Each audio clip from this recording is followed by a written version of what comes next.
car was already totaled, yet the sheriff dared not leave because outside were monsters disguised as humans. He could only rely on the talismans that kept evil at bay and pray he would live to see the morning. Just then, a sudden shout came from outside the car. It was the monster's way of luring humans, but the experienced sheriff wasn't fooled. Jim, however, was new to the town and couldn't sit still. He thought it was rescue workers and was about to open the door, but the sheriff immediately stopped him. He explained that those outside were not humans, but flesh-eating monsters. If Jim didn't want his son to be harmed, he had to stay inside the car until dawn, when the monsters would vanish on their own. Hearing this, Jim finally calmed down. For the safety of his son, he didn't take the risk. But what he didn't know was that an accident had already happened to his wife and daughter, who had gone back with the rescue team. Because the rescue vehicle suddenly broke down, they had no choice but to walk back to the safe house on foot. But now night had fallen, and the streets were full of man-eating monsters. When the people inside the safe house saw them approaching, they quickly raised the alarm. Everyone immediately went on high alert and refused to open the door no matter how hard the mother and daughter knocked. Because it was already nighttime, no one could be sure whether they were humans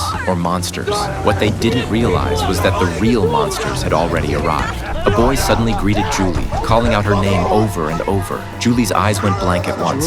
She had clearly fallen under the monster's spell. Fortunately, the deputy sheriff acted quickly and shot the boy on the spot, but the bullet had no effect on him at all. Seeing the danger escalate, the female leader urgently ordered the bald man to open the door, and only then were the mother and daughter saved. But as soon as they entered, they were tied up, something every newcomer had to go through to prevent monsters from sneaking in. The mother and daughter were soon separated. The leader reassured the woman not to be afraid, explaining that everyone here had arrived in town by accident, and they were actually lucky because some people showed up in the middle of the night without time to understand anything, and they were immediately torn apart by the monsters outside. But the woman wasn't worried about herself. Her concern was for her husband and son still trapped in the RV.